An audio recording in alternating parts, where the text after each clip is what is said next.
I have here what is the beginning of a single paper 3-fold paper pouch. What I've done so far is I cut out the paper, I finished this pocket here, I coated this side with this paper, I put the lace on, it's on music sheet paper, and I beaded here a bit of a ribbon, and this is a little tuck spot here. It is of course by way not finished. It will be all decorated, probably pages here, but the video is getting very long, so I call this a video just for now, and please enjoy the making of this 3-fold paper pouch. Hello and welcome back to my channel. This is Tundra, and I apologize I so rarely post, but just other duties prevent me from posting more frequently.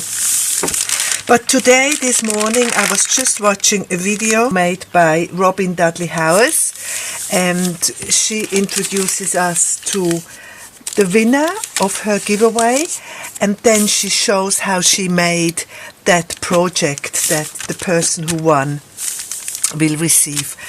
And I love it so very much. You know, I am not amongst the winner,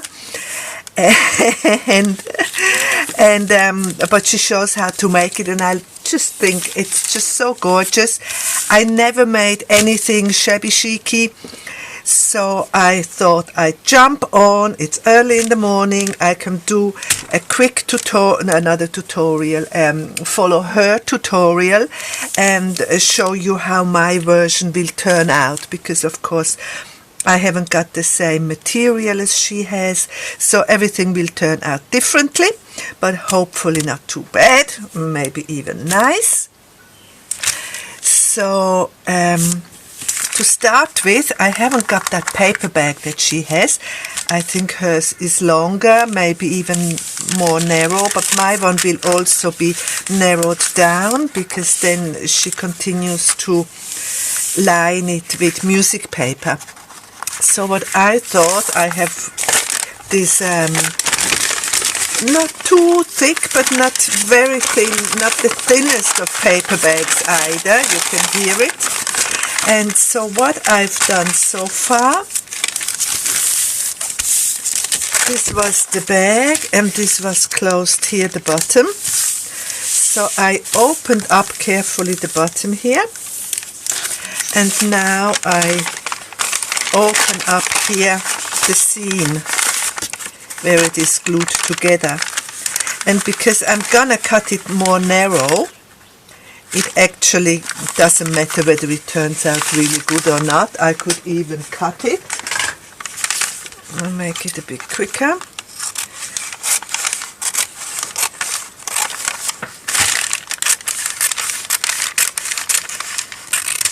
Like this. So this is my working area, and I don't need these flaps, so I also get rid of these, and I just do that on my huge mat with a huge, you know, maybe even the bigger one out of metal, and just Stanley knife it. 2 clean cuts, and I shall be back.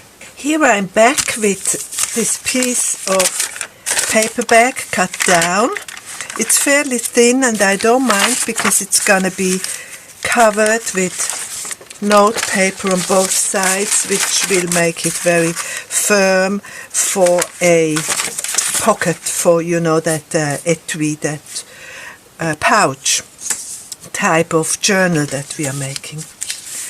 So I measured exactly this width, and it is also, if I include papers into it, you know, normal A4, or you know, whatever paper you use, American size or Western size.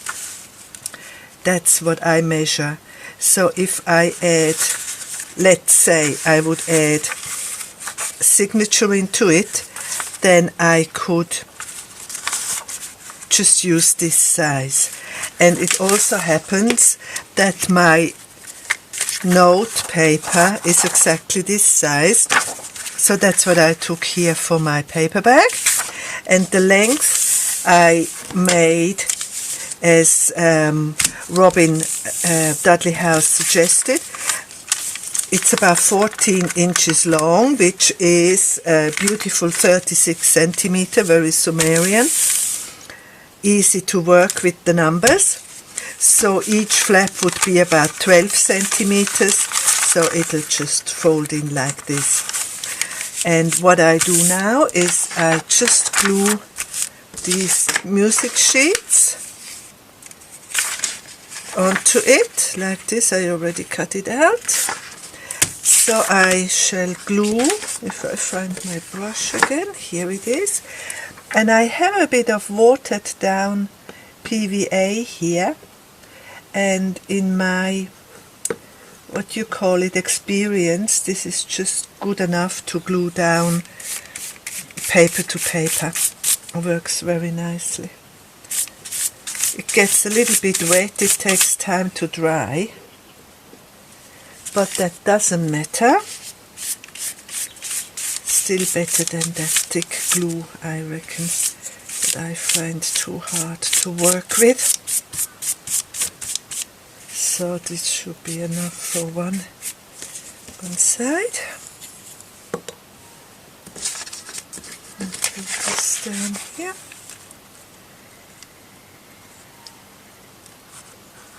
Very carefully match the size.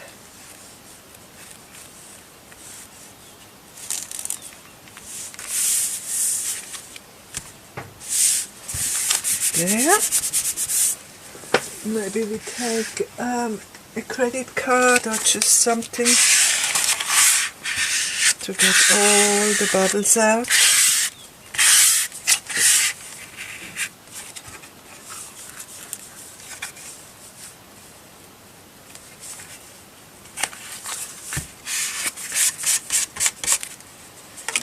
And we cover the rest of the side here. And we put it in the sun to dry a little bit. So here I am with my dried piece of preparation for the outside of this journal. Now I'm just thinking it should go that way. I've done the folding over, and of course this line just happened to fold over so very easy because of, you know, where I had the glue, different paper, so it folds like naturally there, and I keep with that, but because it just works out perfectly.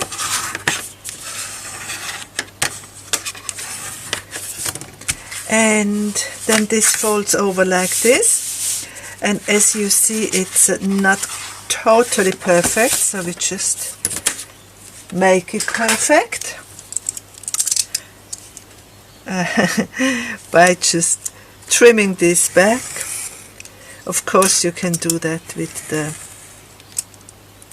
your preferred tool. You can either cut it or use your guillotine.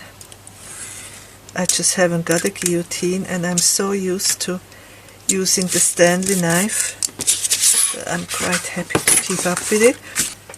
And here we are with our, I just want to glue that down a little bit here. This one thing threatens to fall off, and it did fall off.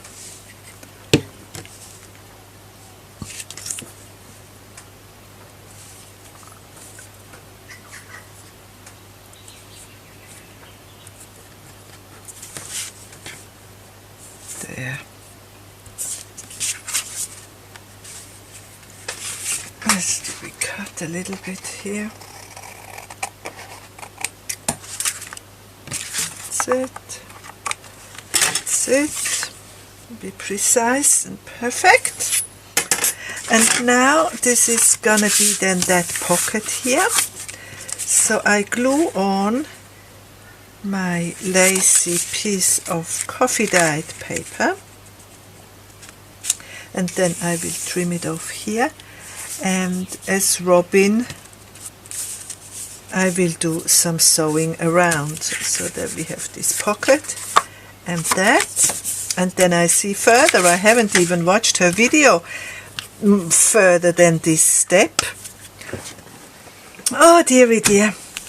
I did go and just had another look at Robin's folder, and I noticed she has, when she goes like this, she has here another one. So here is that pocket where she put that cardboard onto it. So doesn't matter that I've done that, I'm sure it doesn't matter. So here is gonna come that pocket. So I'm gonna take another piece of my lacy coffee dyed paper and glue that just here on the edge. No, that's where it's gonna be sewed. And here is gonna come that circle. But what I want to do is I want to have it a little bit like this so you can reach into it easy. And because here is a line, I have still some of this paper left, and I shall very quickly patch up that brown line there where the paper bag shines through.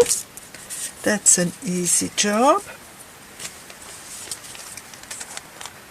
Oh no, it's raining again.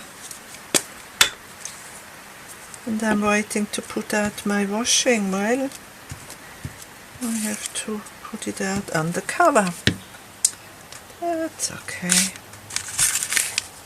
That's okay. Everything can be fixed and handled. There. That makes it better. Close that for now. So I look for my punch for the circle.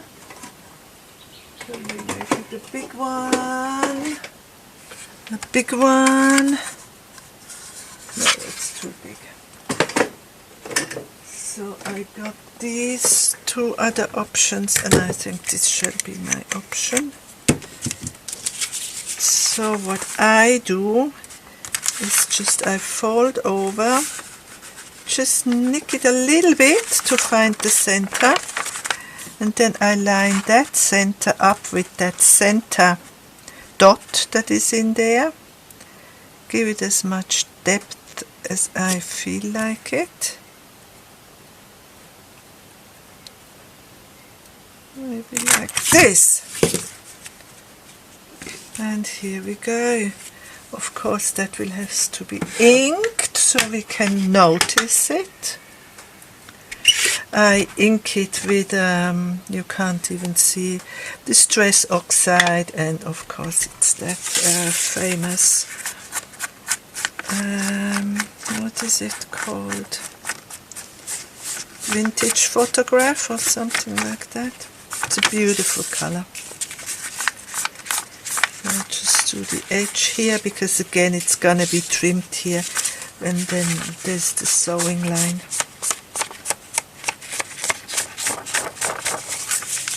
So that's how it's gonna be sewed on. And then we probably have some adjustments to do here, maybe not. And I go and do that, and then I be back when we do the next step. I quickly recapture what I've done because obviously I nearly made, not a mistake, but it would have turned out different than I want to do it. I want to have like the 3 flaps like Robin Dudley Howes has.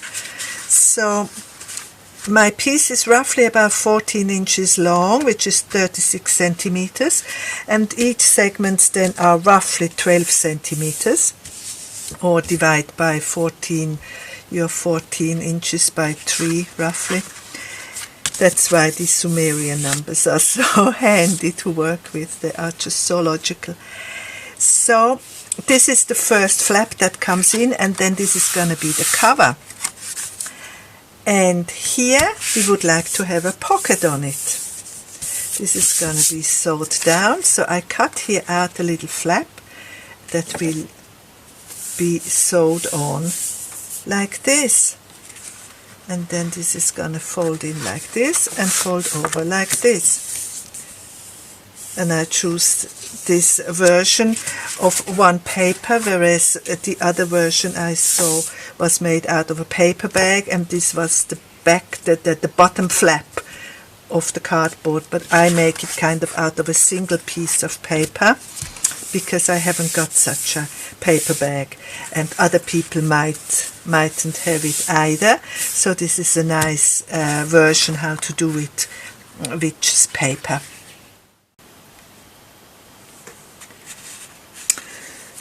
Good morning. Next morning here for me, and had a busy day after I left this project where we were, and I had another good look at Robin Dudley Howes' video, her tutorial that I'm sort of following. What I've done is I did sew here. This little pocket is sewn onto. We'll have decoration here, decoration here, decoration here. It will fold over like this and like this. And I'm working on the decoration of the cover today. Again, because this happened and not following her instructions, this just happened because I thought a bit different in the beginning. I misjudged this pocket here. So I quite like these happenings, and also this flap here. I like this flap. It breaks my heart even just to cut something really pretty away and have more scraps. So I'm gonna leave this flap here and just incorporate it in the project. So now we cover it with this beautiful lace that I have here. It's quite a vintagey, if not even an antique piece of beautiful lace that I have, and it will cover the front and the back, and I will leave it here under this flap, or just to the flap, and I keep the flap here, and maybe it's gonna serve as a tuck. Okay, so let's get the glue out. Let's get some newspaper underneath, and I thought I use, I know there should be, I have no Faber-Tex or anything, I'm not even sure. I never experimented with that glue, so I don't know what I have equivalent, but me knowing what I like to use for fabrics is actually the dry glue, because that doesn't stiffen the lace or the fabric. So I just will glue this, and it will be stitched also, so it's just to hold it down firmly, and this glue does the job for that.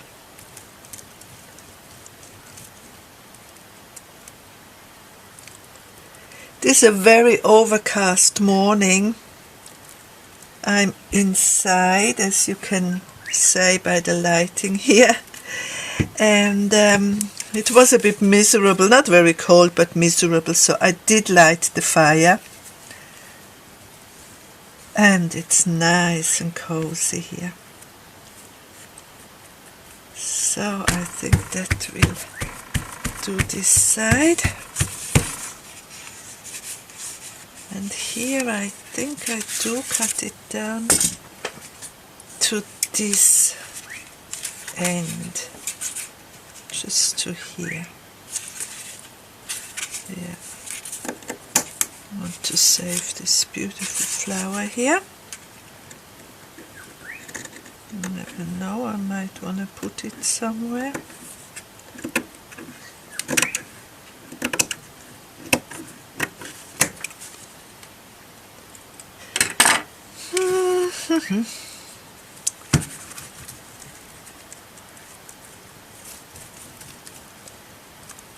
My friend with whom I go walking just rang.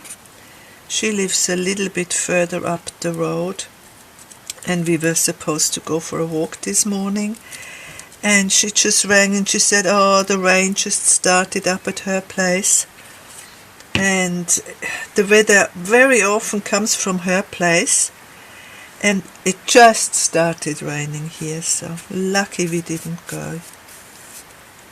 There's nothing worse than being caught in the rain. Happened once to us, and it was the beginning of winter. We both caught a chill. It wasn't funny. So now I let this dry a little bit before I put it under the sewing machine.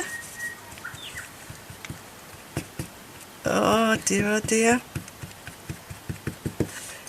While I'm waiting for this to be dry enough for the sewing machine needle, I go ahead and cut down a piece of lace that I would like to have it here around on the bottom. And so I just decided this is the length I want to have this flower still in it. So I cut it down here. Breaks my heart because this is all that is left from this pretty old, I don't know when you stop saying vintage and when you say antique, but I got these old laces. A friend of mine from Germany, she lives not far from here, she gave me a lot of these old laces and ribbons, and her mother, they used to belong to her mother, and her mother was a doll maker. She made mainly dresses for dolls. So I got all these awesome ribbons and laces. But yeah, I don't know how. I mean, her mother is dying now. She is in her 70s, so at least 50 years ago. I think that can be safely called antique.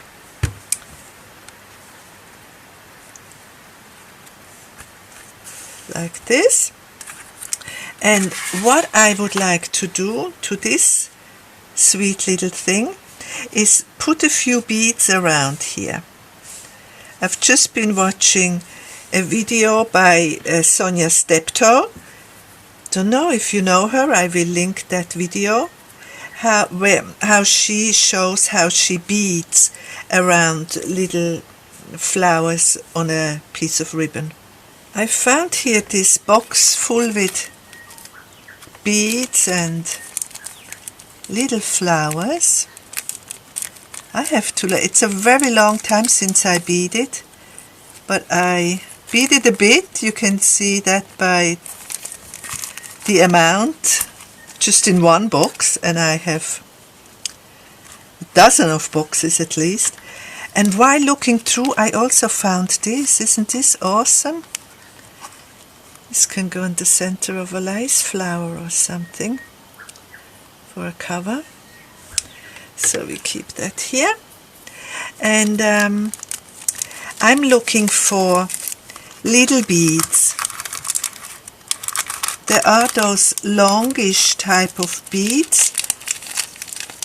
Maybe this could work.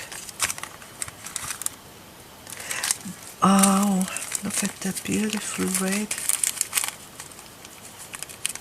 It's like a raspberry, but I'm not sure what color.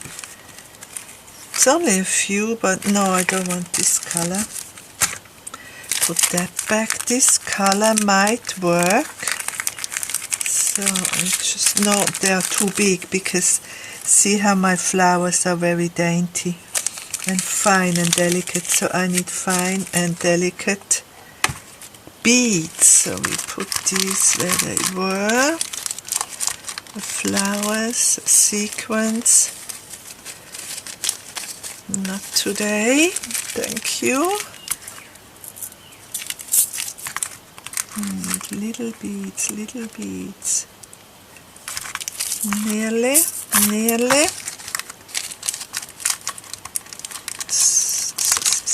Goodbye. These are long ones. I like the color, but they are too big. Oh, we're improving. Look, I have exactly what I want. Oh, that's fabulous. Now, what is the difference between these? I think they might be more visible because they have that opaque sheen and they shine in various colors. That's the one. I got my needle here. Oh, can you hear the rain? If it gets too strong, I have to stop.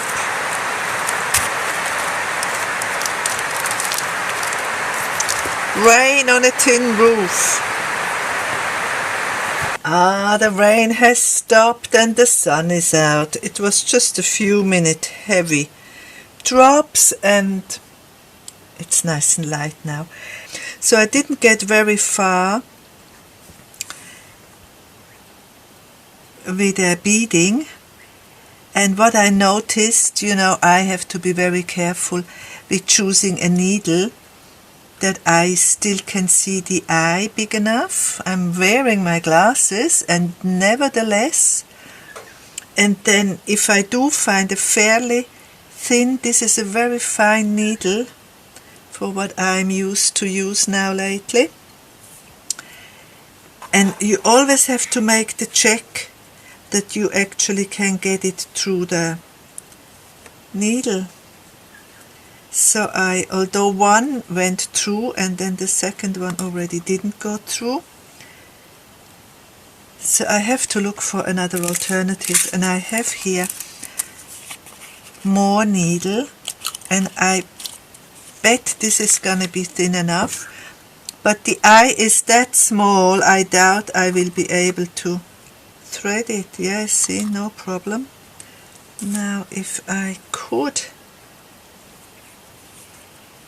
I mean, if this just takes too long, I will cut it out. Ha! I made it.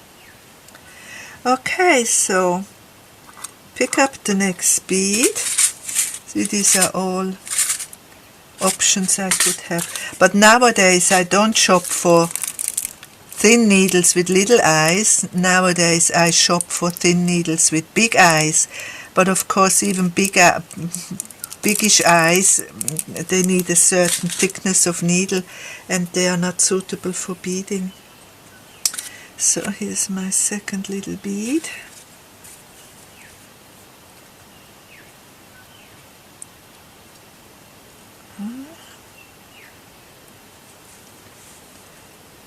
Into the next petal. There. I've never done this before, so I see whether it will work out as pretty as it does with Sonya.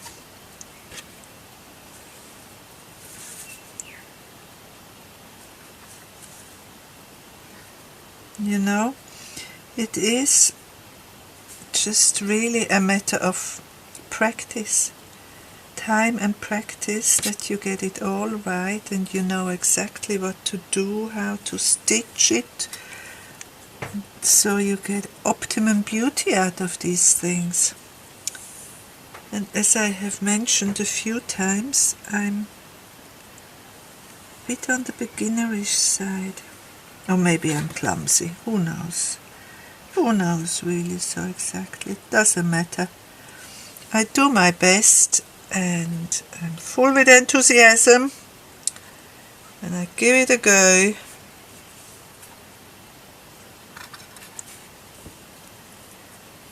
So I will finish this offline and see whether that is really pretty. It might be.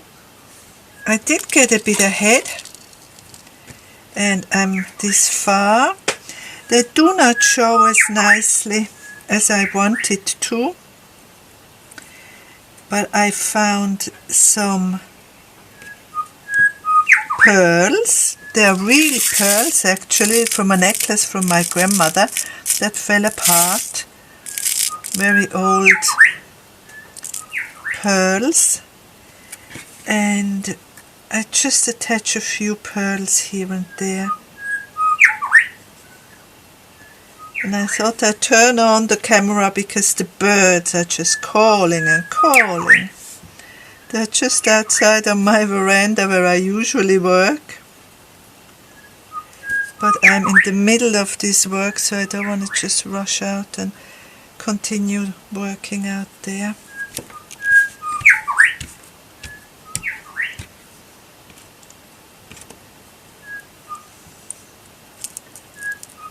They love my veranda.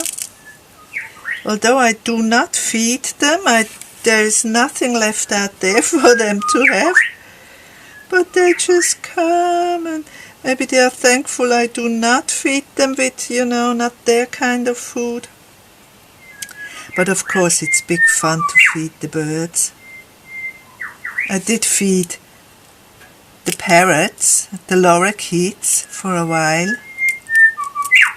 The king parrot used to come, the lorikeet, corellas, and the rainbow lorikeets, and the little, I forgot their name. But they are so bossy, those birds, and they made my kookaburras to go away. And then they are not very clean, birds. They mess constantly, something's coming out of their back part. And that's really not funny then if you have a dirty veranda all the time. There.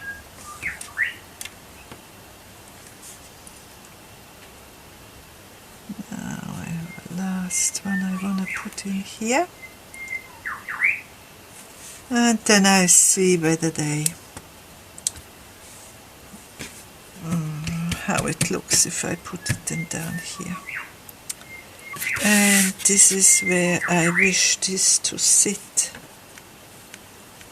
Oh yeah, it's not too bad, and it's nice and dry now, so I can go and stitch around. And then we continue with this, decorating the front. So I stitched around the whole envelope now, and as I wanted to have this part here as maybe as a tuck, but it didn't work out because the paper was a bit buckling. So I just stitched it down, and I don't know, I might have some other decoration there. But I forgot to put that underneath, so I just will have to cut it there straight. So this will go here, and then it goes around the corner.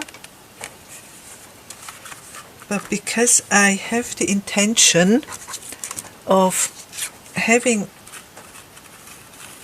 a tag here,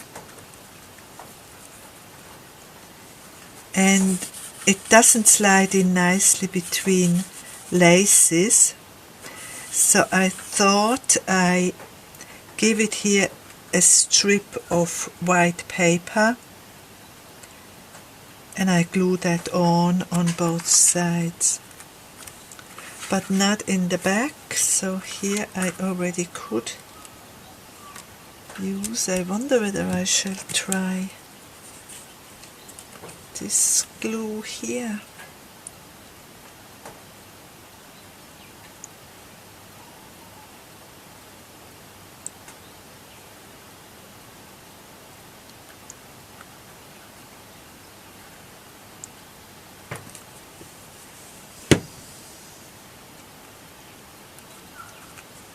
Experiment, experiment.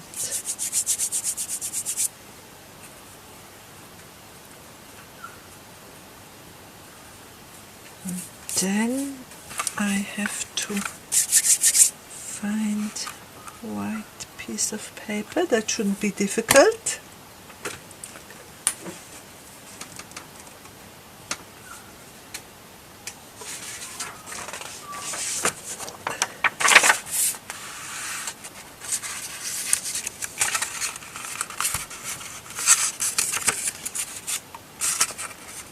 I fold it here and cut it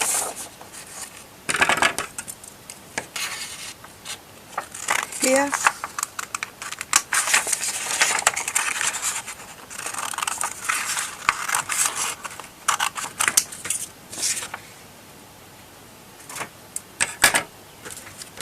And then I squeeze it here in between. It's even a bit too high. Yes. I trim it down a touch.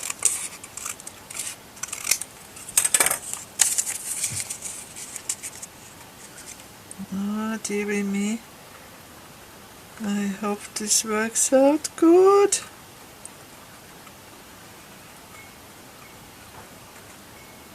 Just so difficult. You've never done it before, you don't know how it works out, and then you're risking beautiful lace.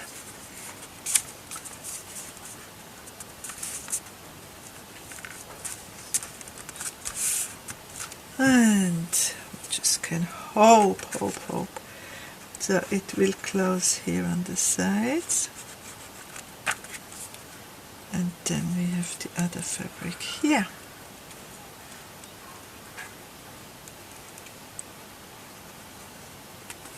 Okay.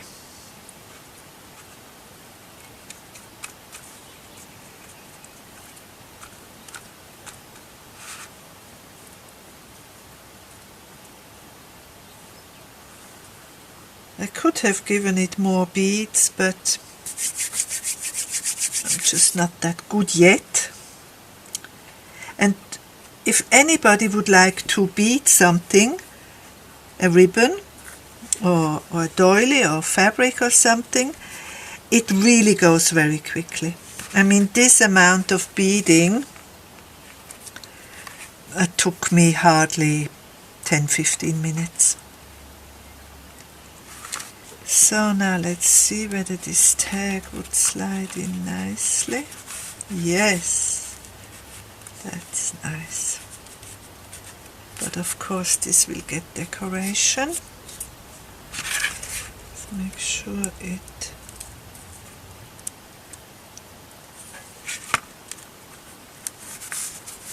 does. Maybe I put something here in between.